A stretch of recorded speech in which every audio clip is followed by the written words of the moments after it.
para que nosotros podamos seguir trabajando en esto ya por gusto, ¿verdad? No porque es algo que tenemos que hacer.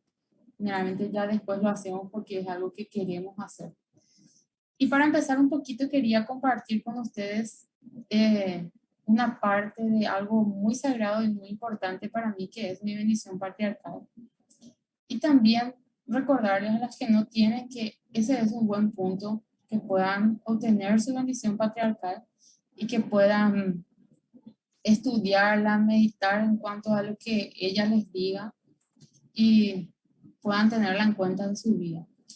Bueno, yo busqué mi bendición patriarcal, les voy a mostrar algo, no se ríen, en algo que nosotros tenemos, que es nuestro diario familiar. Se supone que tenía que estar acá adentro, pero por alguna razón no estaba. Entonces entré a mi cuenta de la iglesia y ahí con mis datos, mi usuario y mi contraseña pude descargar mi bendición patriarcal en formato PDF y lo imprimí y la tengo acá. Entonces, es así de sencillo para cuando ustedes tengan, las que no tienen y las que ya tienen, está ahí su bendición patriarcal a la mano para que ustedes puedan estudiarla, puedan ver y puedan analizar algún punto que les sea resaltante. Cuando Ara me escribió a pedir que podamos ayudarles con esto, lo primero que me vino a mente fue mi bendición patriarcal. Realmente no me acordaba qué exactamente decía, pero sabía que decía algo de historia familiar o de genealogía. Y lo que dice es lo siguiente en una parte: te bendigo con todas las ordenanzas salvadoras del Evangelio. Y dice, y andarás a menudo por el lugar santo para recibir más enseñanza e instrucciones. Harás la obra vicaria por tus antepasados, por tu bien y el de ellos, y trabajarás en la genealogía. Y realmente sabía que decía algo de genealogía, pero no sabía cuán importante era eso en mi vida hasta que empecé a vivir ciertas experiencias, ¿verdad? Y realmente puedo testificar de que estas cosas nos acercan más a nuestros antepasados de una forma que describir con palabras es casi imposible, ¿verdad? Puedo conocer a personas que no conocí directamente o que conocí muy poco porque era muy chica cuando estas personas vivieron, pero sí las puedo conocer hoy en día por medio de mi experiencia trabajando en genealogía. Sí, simplemente para compartir, yo también estuve buscando mi bendición patriarcal. Bueno, si notarán la diferencia, esto ya es época de computadora, esto es todavía máquina de escribir, así que eso le da la idea de cuántos años tengo yo. Es un poco antigua. Eh, También intenté hacer lo mismo que mi esposa hizo, ¿verdad? Buscar en línea mi bendición patriarcal a ver si podía recuperar y no, no tengo esa bendición que tienen ustedes, que son más jóvenes. Pero sí tengo mi bendición patriarcal y estaba buscando algunas de las cosas que hablaban acerca de esto y me hablaba mucho de la bendición de poder sellarme en el templo, de tener una familia eterna, entre muchas otras cosas. Y una de las cosas que veía que decía era que, iba a que debía recibir los llamamientos con humildad y hacer lo posible por cumplir.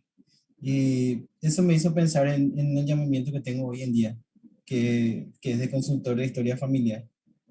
Porque cuando empecé esto realmente era muy, muy difícil.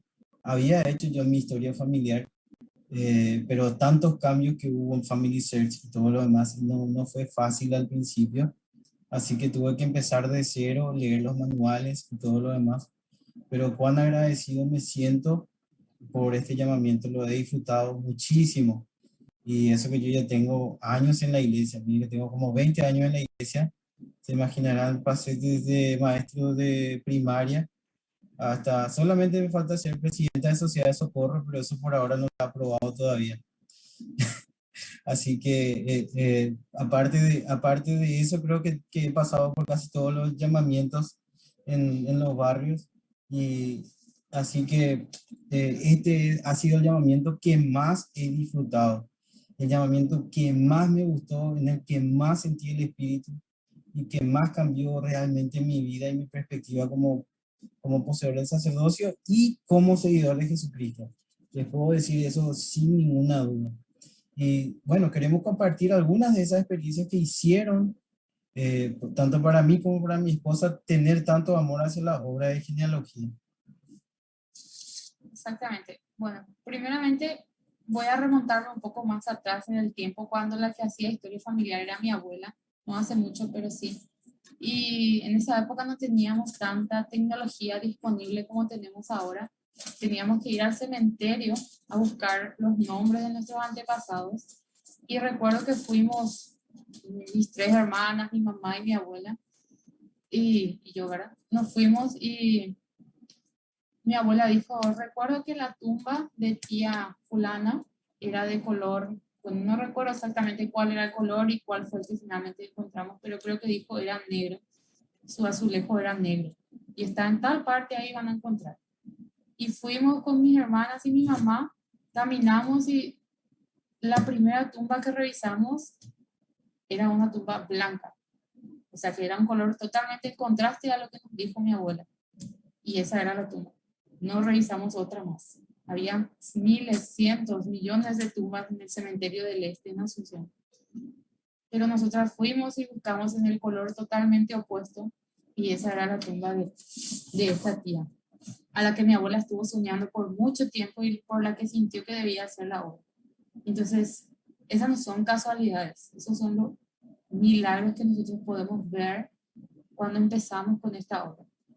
Y las personas que muchos de ustedes le conocen a mi abuela y saben que ella tiene muchas historias que contar de sus familiares. Y hubo un tiempo en que nosotros, eh, yo agarraba un cuaderno y escribía y trataba de encontrar nombres. Y muchos nombres encontré ya cuando podía buscarlos en Family Search. Pero cuando vino la pandemia, teníamos que hacer la noche de hogar en casa de mi abuela. Ahí La Carlos va Santa a contar Cena. la Santa Cena, perdón. Sí, eran días especiales que nos juntábamos ahí como familia. Nosotros vivimos al lado de la casa de la abuela de mi esposa. Entonces aprovechábamos ese tiempo y qué sé yo trataba de aprender justamente de historia familiar, entonces me ponía a entrar a mi árbol, buscaba, mientras que estábamos ahí, compartíamos, estudiaba a ver cómo se puede buscar. Y en eso hablaba la abuela de mi esposa acerca de sus parientes que eran de kinder, y ahí agarra a mi hija Sofía la tablet y empieza a buscar en el buscador, eh, parientes de kinder, y increíblemente nombres que habían buscado hace muchísimo tiempo empezaron a aparecer. Eh, sí, así de una empezaron a ver cómo se llamaba fulano de tal. No se llama así, o no era su nombre esto, este es de kinder, mira un poco. Sí, ese es nuestro pariente, decía la abuela de mi esposa. Y ya Y contaba una empezaba, historia y empezaba a acerca de contar esa la historia persona. de él. Entonces ya le conocíamos de alguna forma porque ella ya contaba una historia. Sí, ese era el que hacía tal cosa, siempre hacía esto, decía esto. Entonces nosotros ya podíamos conocer a la persona y no solamente teníamos un nombre en la pantalla. Sí, eso es lo más lindo, tener ese sentimiento de que empezás a conocer a esas personas que nunca viste. Hablando un poquitito acerca de eso, eh, hay una persona, no recuerdo exactamente quién, creo que era Benjamin Franklin, que dijo que si uno olvida su historia, no es nada en este mundo. Y yo no tengo ninguna duda de que es así. Si nosotros no recordamos quiénes somos y de dónde venimos, nunca vamos a poder entender el valor que realmente tenemos y cuántas cosas pasaron para que nosotros podamos estar en este momento, en este lugar en donde estamos. Si llegan a escuchar las historias de sus padres, de sus abuelos, de cómo llegaron a cierto lugar, cómo llegaron a Ñemby, cómo llegaron a San Antonio, cómo llegaron a las lomitas, cómo fue que se conocieron y ese tipo de cosas. Eso les va a dar muchísimo, muchísimo valor a ustedes. Y de hecho, hay un porcentaje de resiliencia, ¿saben? De resiliencia, pero mucha más autoestima cuando uno conoce mejor su historia, sabe de dónde viene. Y esto lo podemos ver en el pueblo Israel, a tal punto que ellos se pasaron de un límite al otro, ¿verdad? Que tanto creían que eran el pueblo elegido del Señor que empezaron a orgullecerse, pero era su historia, era entender quién era Abraham, quién era Isaac, quién era Jacob, lo que hizo que ellos tuvieran esa confianza de saber que el Señor estaba con ellos siempre. Entonces, entender nuestra historia es muy, muy importante. Recordar quiénes son nuestros antepasados va a ayudarnos a nosotros a poder tener éxito en esta vida. Yo les aseguro de eso. Parece tontería, pero cada historia que vamos conociendo de nuestros antepasados hace la diferencia. Y que podamos registrar eso, ya sea en Family Search o en recuerdos o en lo que nosotros podamos hacer, va a ser una gran diferencia en nuestra vida, va a poder darnos mucho más deseo de poder cumplir con los mandamientos y hacer lo que se espera de nosotros, porque vamos a querer estar con esas personas en el cielo en algún momento. Lo importante y lo interesante de esta época es que ustedes ya cuentan con todas las herramientas necesarias para en sus manos hacer este trabajo. Y como les decía a las chicas esta mañana en nuestra clase, nosotros tenemos la oportunidad, a veces vamos a encontrar trabas cuando estamos cargando nuestro árbol, por ejemplo. Indexen, indexen, no se cansen de indexar cuando sientan que su árbol está trabado, cuando sientan que ya no hay nombres que anexar.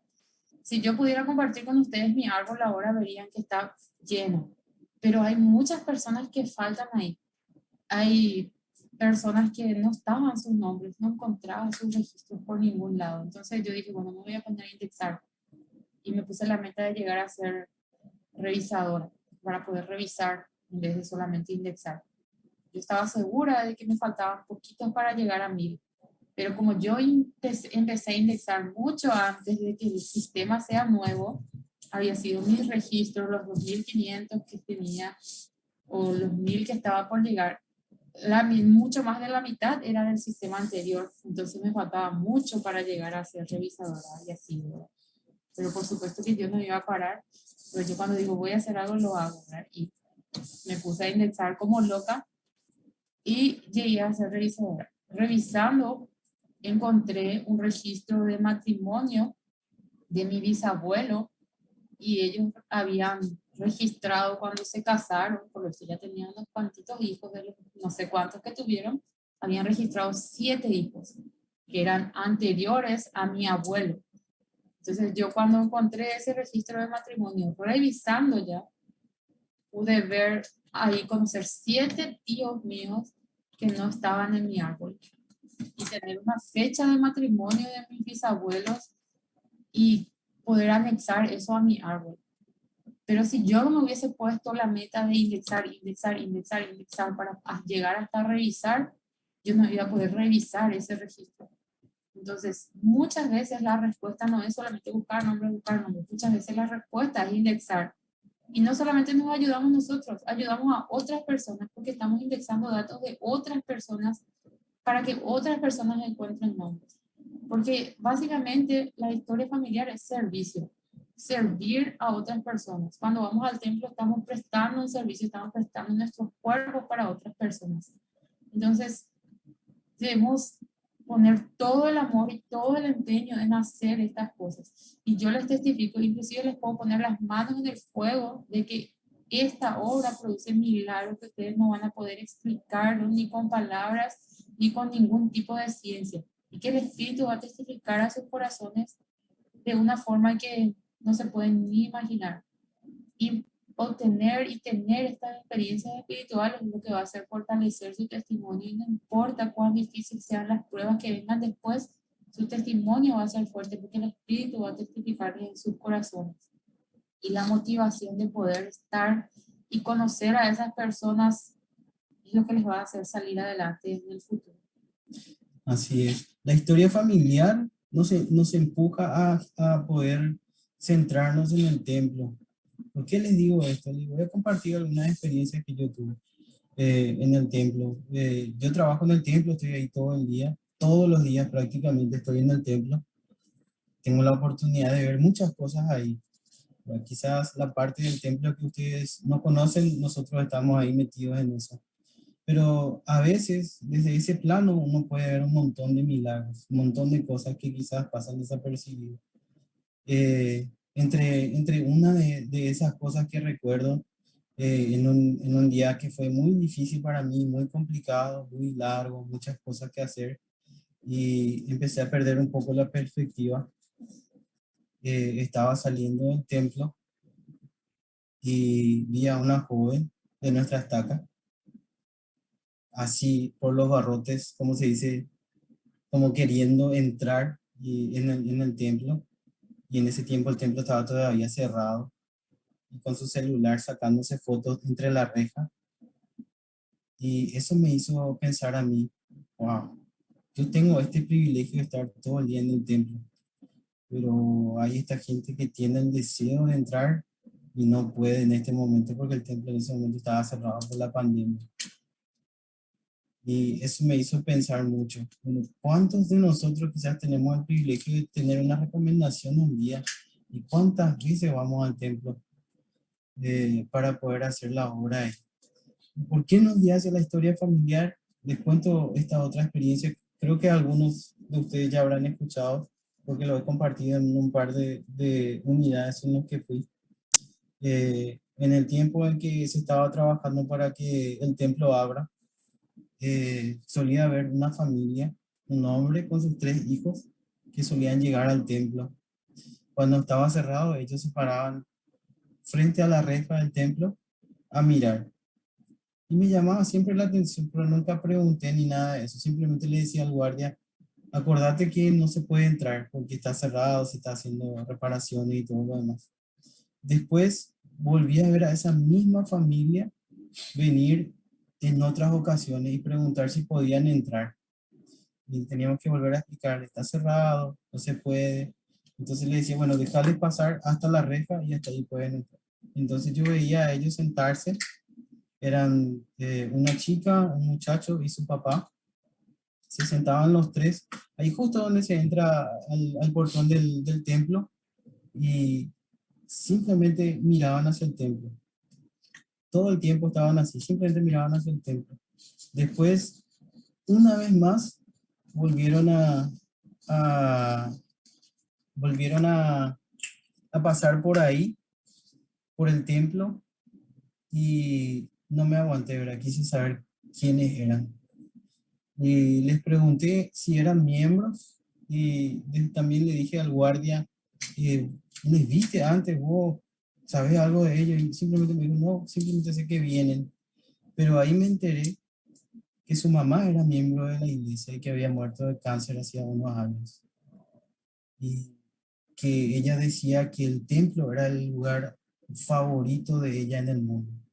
Que siempre que podían, venían con ella, la acompañaban para estar ahí en el jardín.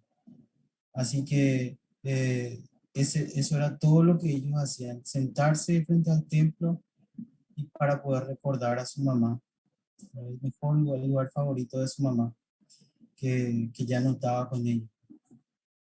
Yo no tengo ninguna duda que al hacer historia familiar nos acerca al templo, y el templo nos acerca a esos nuestros familiares que ya no están con nosotros. Hasta esas personas que no son miembros saben y sienten eso. Sienten sin ninguna duda de que hay algo ahí, que hay algo especial, y que esta obra es una obra verdadera de Dios. Y podemos ir aprendiendo y tener muchas de estas experiencias. Tengo muchas más que podemos compartir acerca de los milagros que puede hacer eh, la obra de historia familiar y del templo en la vida de cada uno de nosotros. Así mismo. Realmente tenemos muchas experiencias y nos encanta poder compartirlas con ustedes, pero más nos gustaría que ustedes puedan vivir sus propias experiencias. Yo les aseguro de que son experiencias de las cuales no se van a olvidar nunca. Son experiencias que van a nutrir su alma, su espíritu, y van a llenarlos de un gozo que es indescriptible. Realmente yo sé sin ninguna duda de que, a pesar de que son un poco creepy, nuestros muertos nos están esperando por nosotros, se comunican con nosotros de formas increíbles, hasta, no sé, de cosas que parecen tan triviales, tan mundanas. Ellos están presentes y tratando de mandarnos señales, diciéndonos que están esperando por nosotros y por la obra que nosotros podemos hacer. A lo mejor muchos de ellos están arrepentidos porque no pudieron hacer algo por ellos mismos, pero tienen la fe, la confianza y la esperanza puesta en nosotros. Así que no los defraudemos, nosotros también dependemos de ellos. Sé sin ninguna duda de que esta obra es verdadera, de que es una de las cosas que más atrae hacia el Evangelio a las personas, porque quien más que menos ha perdido un familiar y desea poder estar con ellos de vuelta. Y si nosotros empezamos a trabajar en esto y otras personas lo ven y ustedes comparten acerca de la obra familiar, la historia familiar y del templo, van a traer más almas que compartirlo directamente el Evangelio. Yo les puedo asegurar, porque eso es algo que el mundo necesita hoy en día. Necesita saber que esas personas que partieron no están demasiado lejos y que podemos volver a estar con ellos otra vez. Y sé que estas cosas son verdaderas y las comparten en nombre de Jesucristo. Amén. Amén.